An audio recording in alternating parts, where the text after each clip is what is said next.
Hello, friends. Thank you for listening to Unpacking the Pages with Nancy Lee. This podcast is a collaboration with Baxter County Library in Mountain Home, Arkansas. Today we are discussing the book, What Happened to You by Dr. Bruce Perry and Oprah Winfrey. I cannot tell you how much I learned from this book.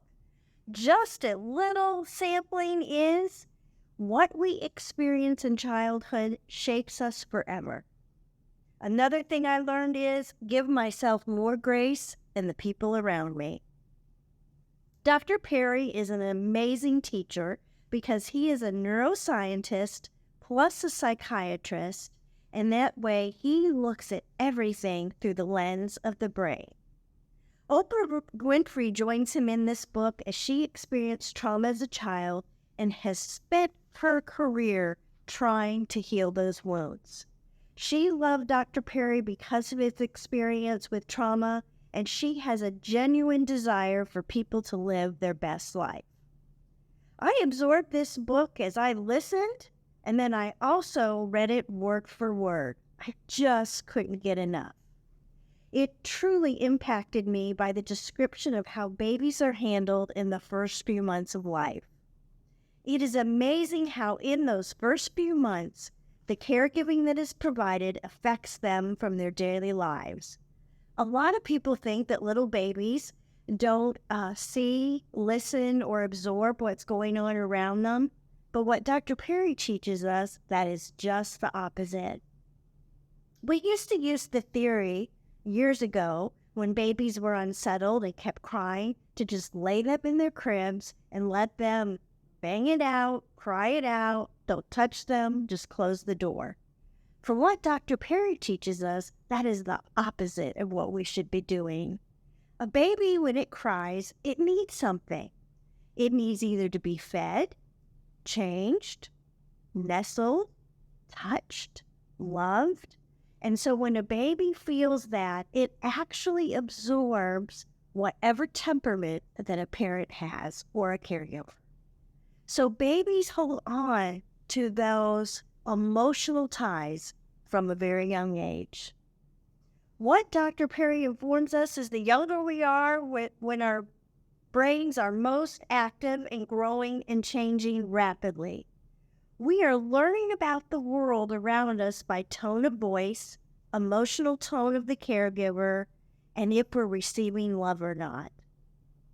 If a parent is stressed or depressed, the baby absorbs that even though the words might not be expressed. So what happens to us as babies directly affects our personality and how we act as adults. This is why you have a tendency to rock babies when you hold them, trying to rhythmically soothe them. Dr. Perry describes that as regulation, that at every age we need balance and this rhythmic activity. As adults, we can do that by walking in nature, rocking, swimming, crocheting, sounds of the waves breaking on the beach. That's what our job is, to discover what soothes us. Joining me today is Chris Gordon, a licensed professional counselor who has over 10 years' experience working in a variety of mental health settings, including private practice, a community agencies, and a university faith-based counseling center. Chris, I know you like the model of a brain that is upside down in a triangle on page 27. Can you enlighten us about that? Absolutely. And thank you for inviting me here, by the way. Appreciate it. So what I really loved how Dr. Perry described and organized, in my opinion, very neatly the interaction of our brain system and the order in which it processes information. It's like the supercomputer of supercomputers, how fast it takes incoming data and makes meaning out of it in order for us to think, feel, and act. So in his diagram of this upside down triangle, the bottom or the pointy end is the brainstem, and the first line of defense to process and decide what happens next. So we also, the picture of this would be this upside down, pointy ends down. It's like a 4-layered cake, right? So the brainstem is the first layer there at the bottom. So far our brain is just doing its thing, working to send what it thinks is the correct info for us to make decisions at the top, which would be our cortex, the very top layer of the cake. And that's where, in the cortex is where we make meaning of this data and can make conscious decisions with it, be creative with it, have ideas with it, assign value, meaning to it, etc. So in the terms of trauma, this is where action takes place before we have a chance to think what we are doing. It's why we hear stories like, I blacked out, I didn't realize what I was doing. Or our kids respond to our question of, why'd you do that? With, I don't know why I did that. Literally, they didn't think how. It got stuck in the brainstem and processed out where the brainstem or the bottom of that triangle thought it needed to go. Our brain processes in steps. Granted, this happens in milliseconds, but this also can explain how we become stuck in past memories or experiences that the first line of defense or the brainstem remembers as a dangerous situation or a dangerous memory, and it will send it to the part that needs to protect us from actual danger or even perceived danger. So this is obviously a lot to process, which is why I like his visual of the triangle, making something complex a little bit more simple. The layers after that brainstem, by the way, are the inner brain. So that'd be the second layer, and that's movement, hunger, sleep, arousal, and then the limbic would be the third layer. That's emotional, memory, and rewards, where our emotions seat. And then the cortex, that's the thinking, creativity, language, values, or meaning of what's happening. If you didn't notice, emotions also occur before a thinking brain and make meaning of the data coming in, which also is an interesting thing to process in my line work. That is so interesting. And that just really shows us how when somebody does a bad behavior, they're reacting to something that was going on in their brain from a past experience. Absolutely. Oftentimes that is the very good description of it. That's why I wish we could get this book to every first responder, every security guard, everyone that deals, obviously everyone can benefit from this book on a personal level and having better relationships. But for people that are on the front lines of dealing with people when they're reacting, this is huge. Oh my gosh, big time. What I recognized through this book, what happened to you, is that none of us had perfect parents. Some of us still grew up in wonderful, loving, attentive parents, but still they're human. They had frustrations, they made mistakes, and every child probably doesn't get what it needs, when he needs, all the time. So there's all areas that we still need to explore in our past, ways we can improve and apply this book to our lives.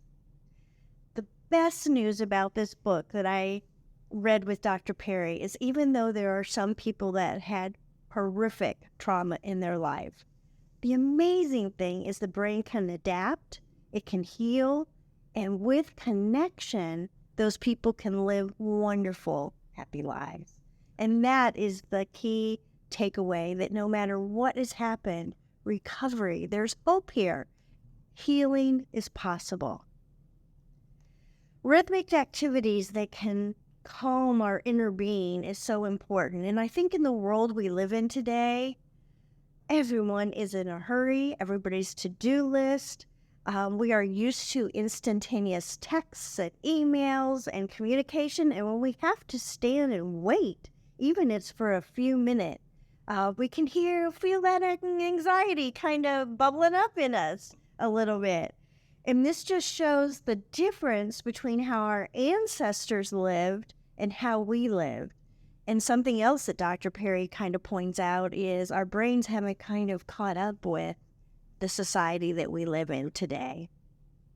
And it's also amazing to me how he teaches how our previous ancestors had multi-generational families where grandparents, aunts, uncles, cousins, everyone rallied around to raise children. And in our culture, what we expect of a single parent is just so awful. We expect them to work, maintain a vehicle, maintain a house, bathe their children, feed their children, prepare meals, read them a story for bed. Well, when you look at life, that is an impossibility for one person to do. And it just makes me want to reach out to every single parent that doesn't have a support system. This is something in our culture that I really think that we need to address. We need to talk about it.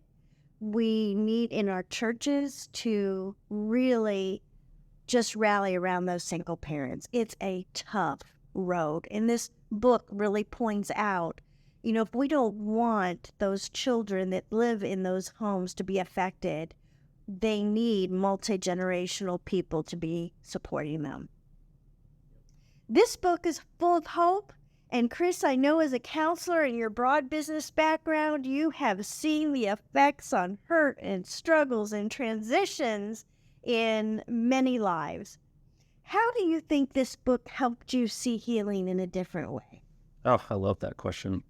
I also love how you highlight hope. That's the big thing that I felt with this book was after reading it, it seems like it's such a mountain to climb. How do we learn these things? And then at the end, it's just this hope that, my gosh, we can change. We can do this together. So I also like how you mentioned the rhythmic activity to calm us. I mention often with my clients and myself, by the way, like right now as I'm anxious talking, that slowing down, breathing, or pacing, as I like to call it, helps that data move more efficiently.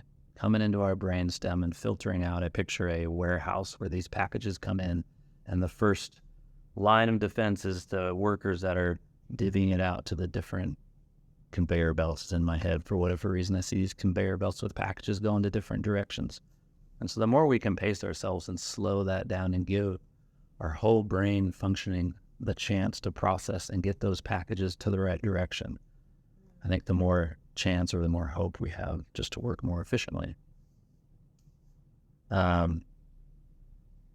If all my brainstem can remember is danger at the sound of loud noises, or fear my parent might hurt me when they yell, or anger my partner is walking out again after I've frustrated them, or even fear that I'll be alone once more, then it will always gravitate towards the most memorable or comfortable choice to make me safe, even if it isn't actually the best choice for me anymore. At one time it was, but now it's not, but it doesn't know this yet.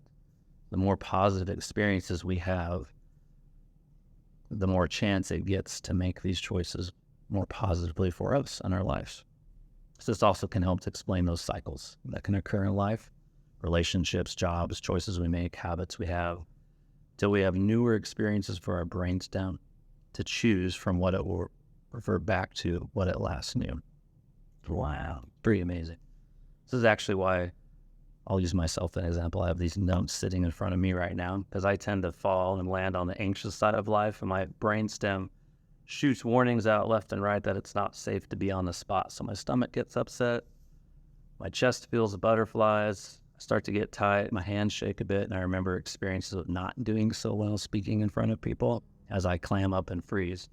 So having these notes in front of me actually helps me to stay on topic, pace myself, and hopefully leave having a better experience that my brainstem can use to process differently next time. Those packages become more efficient moving to the different parts of the warehouse, so to speak. Using this triangle, it gets up to my cortex much more smooth so that I can make meaning of it differently, if that makes sense.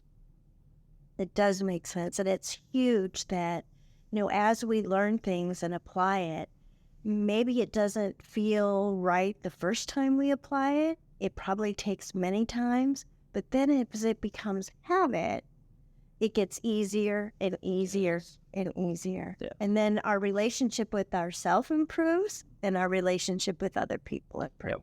Which is why I also like how you mentioned community.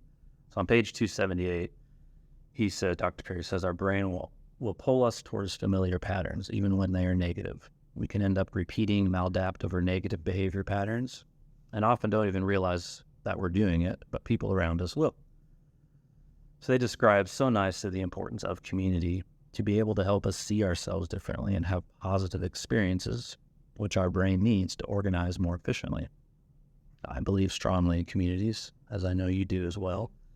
And these communities working together, and I even need to remind myself of this sometimes, that being around people, participating in events and community needs, networking and spending time in the trenches together is building trust between us so we can actually hopefully speak honestly and hear that information as caring, not putting us down, marginalizing us, or putting us aside.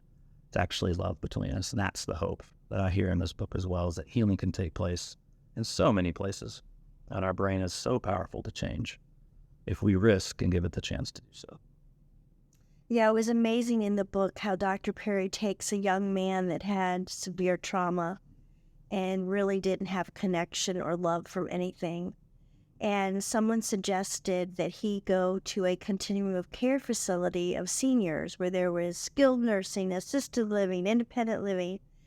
And he interacted with those people, and those people started to love him, and he started to push them in the wheelchair and started giving them exercise classes. And finally, he belonged, and he had a home, and he healed. And that is the whole essence of this book, is that we have to find our people, our community, and connection is the only way to really heal. And it's just, it provides so much hope in this time in our world where there seems to be so much division, so much judgment, all of this going on around us, and what we're taking ourselves away from and sitting, behind our iPad and behind our computers, and we're alone, is really never going to get us to the place we want to be. And so this was a real eye-opening book. I hope that this has planted the seed for everyone listening. I hope that you will take the time to read it, listen to it, pass it on. If you have any books that you would like us to review, just send me an email at asknancylee@gmail.com.